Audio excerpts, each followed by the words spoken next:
man named Rob Helmer asked me to come here and spend some time with you tonight to talk a little bit about a space called the Inner Garden.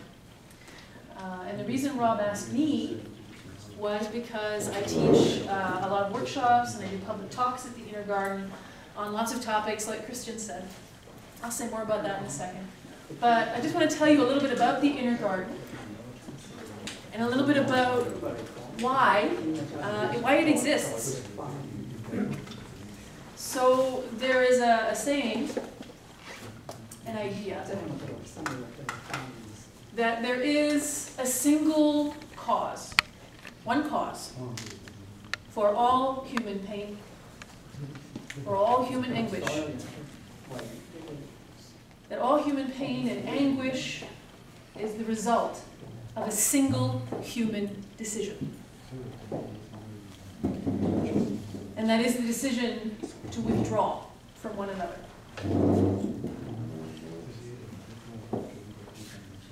There's another saying by Mother Teresa. Some of you may know who she was.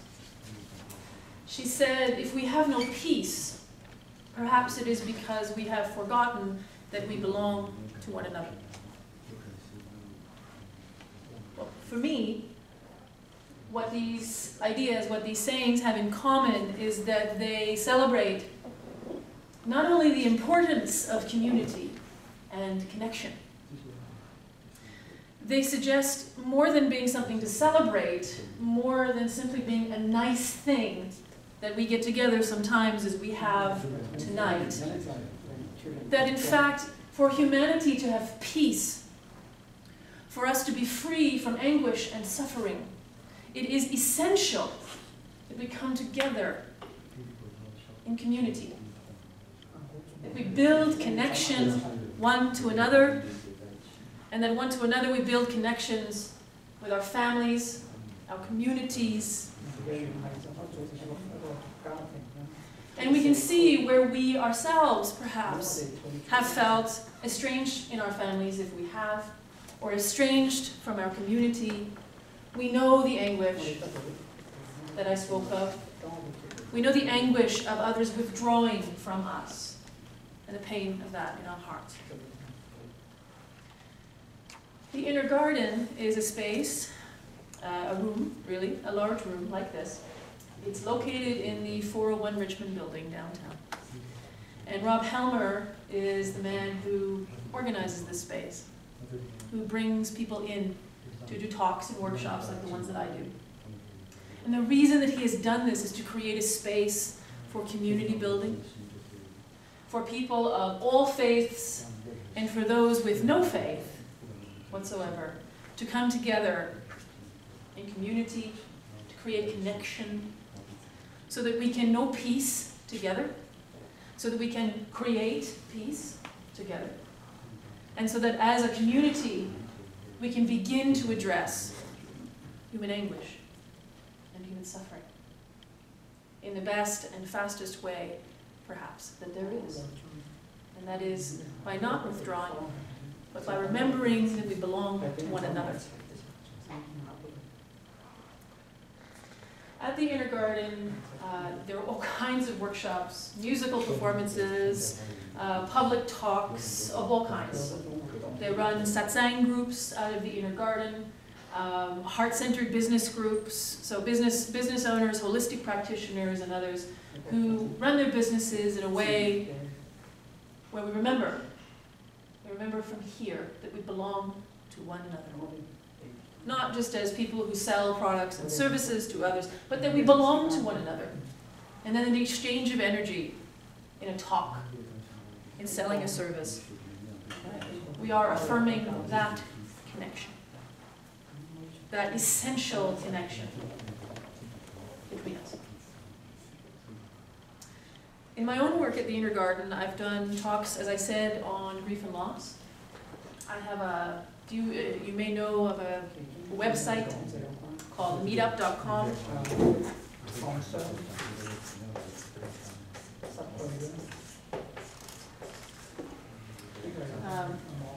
I advertise a lot of my talks on grief and loss through meetup.com. I also have a group called Spirituality, Love, and Conscious Relationships. And we do all kinds of talks. On Monday night, you're all invited. Monday night, March 19th, I'm doing a talk called Human Sexuality Unbroken. Unbroken. A Divine Inclination. And we're going to talk, or I'm going to talk, and hopefully my audience will talk a little bit about how we can understand or talk about or think about or laugh about the sexual and the spiritual together.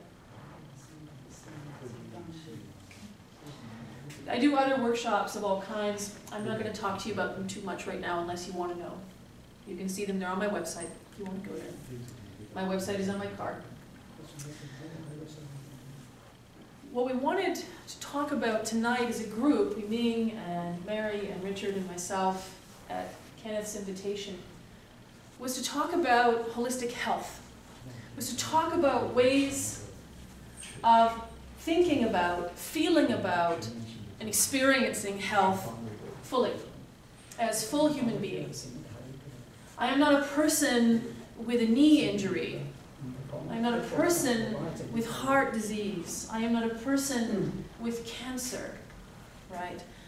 I am more than that. I am a whole person, and I am connected to my lover, to my family, to my communities. Holistic health practitioners and holistic health philosophies take into account the wholeness of human experience. And the way that I describe it is like this. If I were to go to my family doctor and say, "Doctor, I have a sore knee." And I said, "Oh, and I've been having some trouble with indigestion. And oh, by the way, I've got this hangnail, it's a little infected." And now that I think of it, I pulled my back a little bit the other day. And she might say to me, "Erin, I'm a little concerned. I think it's a good idea. You're 39 years old. You're getting up there. I think I should send you for some blood work. I'd like you to have an MRI on your knee. I think perhaps you're a little overdue, Erin, for an EEG to test your heart function. And I think you should start taking vitamin B12.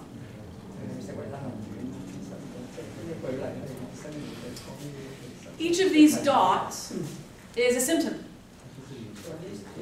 or a treatment, according to conventional medicine. However, if I were to go to see Dr. Richard, or Ming, or Mary, if you were to come to me as a Reiki practitioner, with my partner who's a naturopathic doctor, we might look at you not as a collection of dots. We might begin to look at the whole picture of you in such a way that what emerged was a much more three-dimensional picture of who you are. A three-dimensional picture of who you are. Or perhaps if we are very clever, we might speak of you as five-dimensional, as having three dimensions and existing also in time and space. That's another talk. All right? So holistic healthcare, in my view, and this is just the way that I describe it, treats individuals as three-dimensional, as whole beings who are both individuals, who are located in time and space, which means communities and families on a given day of the week. Okay? This would be how I might describe holistic healthcare. In my own work, I do one-on-one work with clients as a life coach, and I combine this with Reiki and body talk, other forms of energy medicine. Energy medicine isn't necessarily fixated on my sore knee. Energy medicine isn't necessarily fixated on my sore back, my hangnail, or anything else. Energy medicine practitioners aren't even necessarily interested in diagnoses. If you come to me and say, Erin, I have a diagnosis of anxiety, I will notice that, but I won't necessarily be caught up in it, because that diagnosis may not be what your body regards as its highest priority for holistic, for total health, for total wellness, for total thriving, for total inspiration, for total connection between you and your partner, between you and your family, between you and your community. And I've said this is essential. It's essential for human health. So,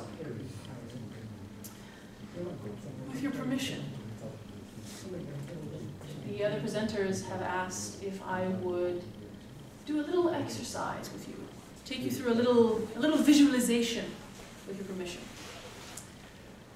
And the goal, among other things, of this visualization is to get us out of our minds, get us out of our heads, because most of us don't live below here. Most of us live from the neck up, and we forget sometimes that we are bodies. Except during those most delicious human experiences, we remember we have a body, and that it can feel very, very good. Right? But often we live here, from here up. And so part of thriving, part of inspiration, part of holistic health is to be able to drop out of the mind and into the body. Many philosophers, many Greek philosophers, for example, claimed that in order to think good thoughts and have good ideas and influence people, make friends and influence people, you had to live the life of the mind. You had to ignore the body, starve the body, not bathe the body, not care for the body at all. With respect to Socrates and his students, I disagree. My experience with my clients, my experience in the groups that I facilitate, the talks that I give, is that it is by entering the body again, that we can encounter something like spirit. Some resilient human capacity that we might not have a name for, but we can't account for the resilience of Patrick's spirit. As he sits there making phone calls, Pui Ming, have you heard from Kenneth yet? In that moment in his life, what is that resilience? What is that beauty? What is that grace? What is that? Is it a soul? A spirit? A body mind? Is it consciousness? Is it presence? I don't know. But what I do see over and over again is sick people who get well, and no one can say why. You see, people diagnosed with conditions, and suddenly the condition is not there, and their doctor can't say why. Now, this doesn't always happen, but it happens sometimes. It happens often enough that many of us have heard such stories. And I would suggest perhaps that by getting out of our heads and into our bodies, perhaps we can blow on the embers. Blow on those embers.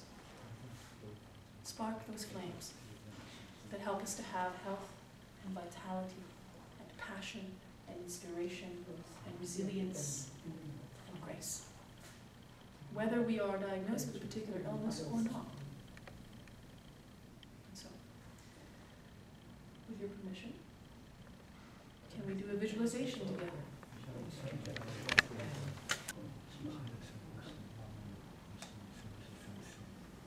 In through your nose.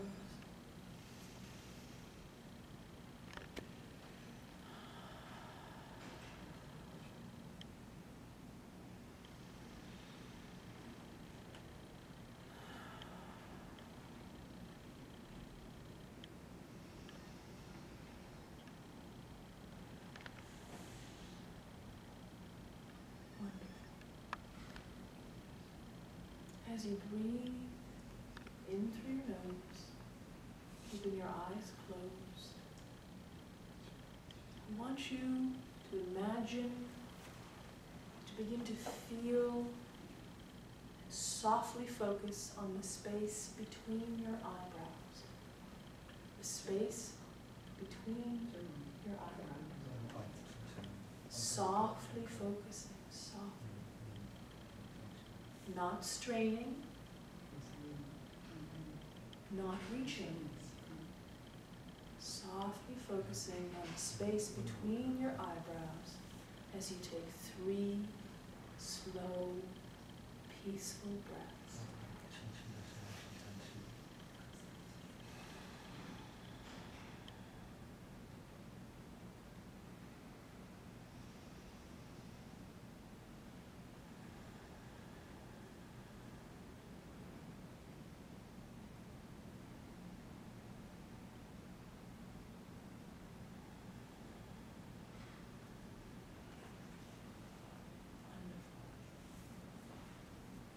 As you breathe, softly focusing on the space between your eyebrows, breathing in and out.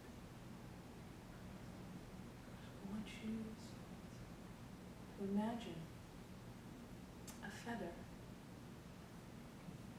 a soft, gentle feather, floating back and forth, drifting from left to right.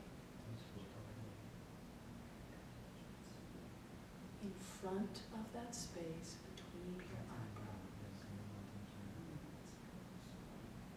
As you breathe softly, noticing the feather as it drifts and floats so softly, so gently, back and forth, from left to right.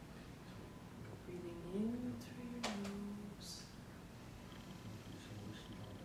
softly noticing the feather as it drifts back and forth from left to right, drifting and floating, drifting and floating softly from left to right.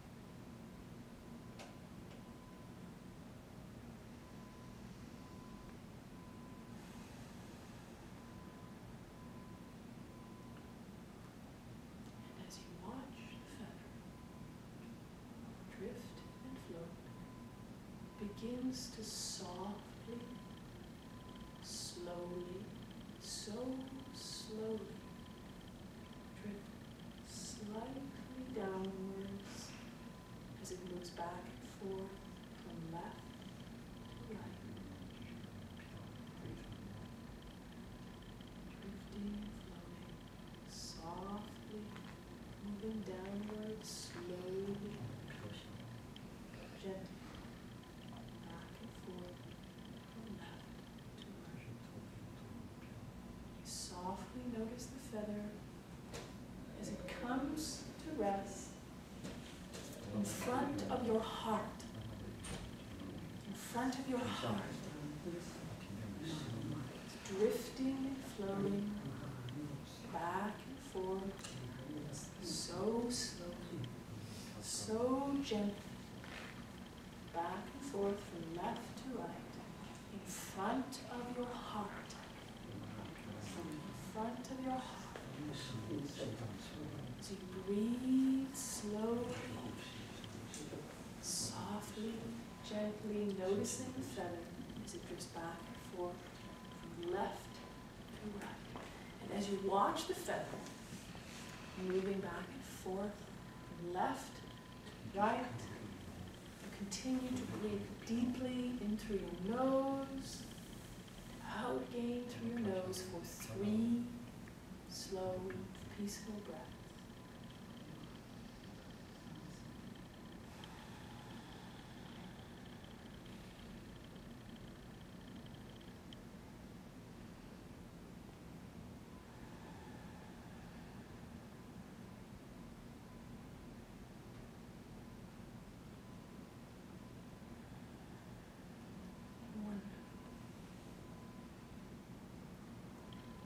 Now as you're breathing, as you notice the feather drifting back and forth, left to right, in front of your heart. I want you to gently move your awareness around your body.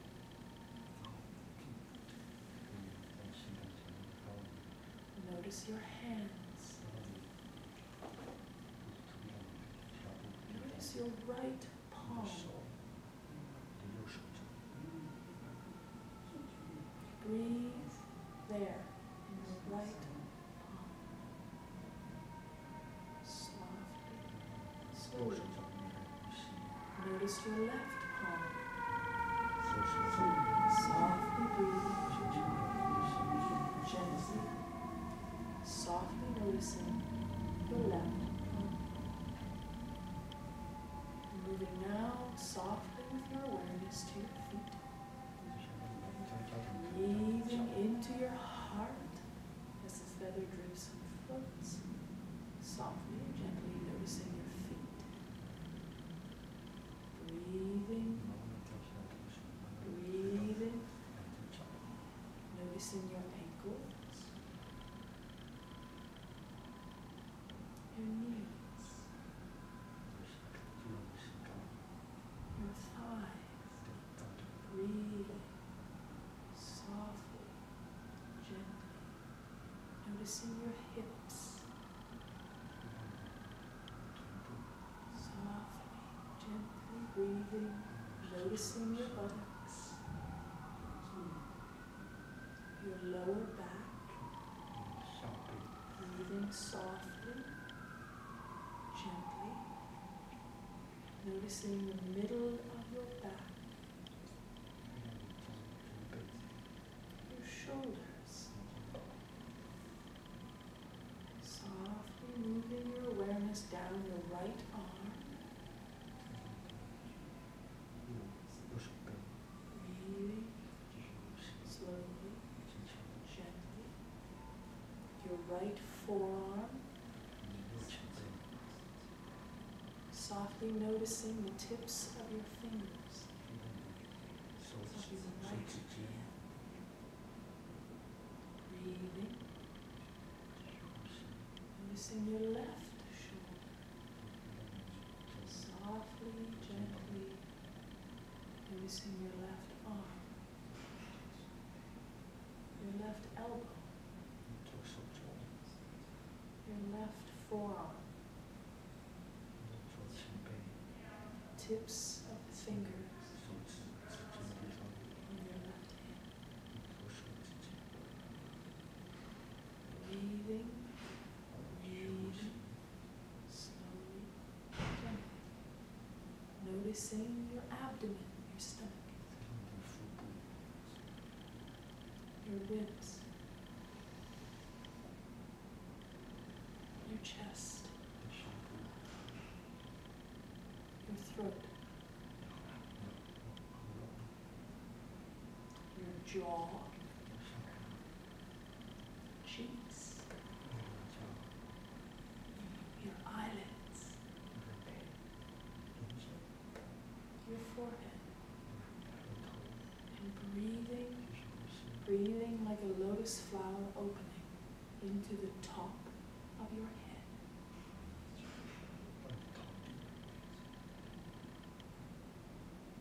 Wonderful.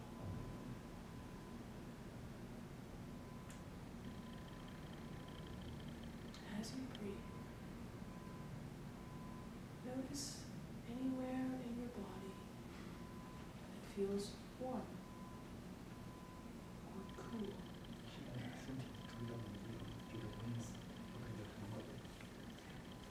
Notice any tingling or chills. Just notice and breathe. Wonderful. With 3 deep, peaceful breaths, continue to move your awareness around your body. Gently, softly noticing anything that it's trying to tell you. 它知道你的身体，它想告诉你什么？身体有什么感觉？ Wonderful.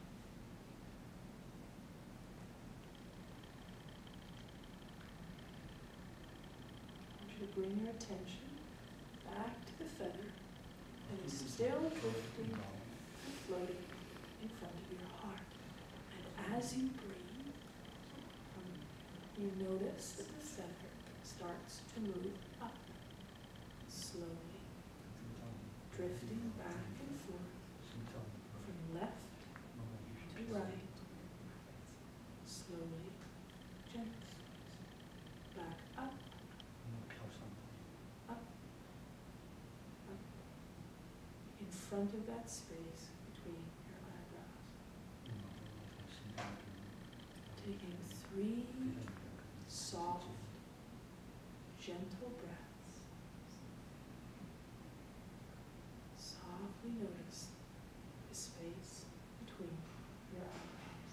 As you breathe, the feather drifts and floats back and forth from left to right. 1.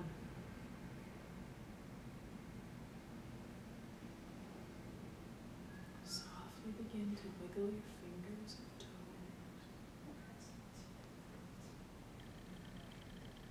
Move your legs softly.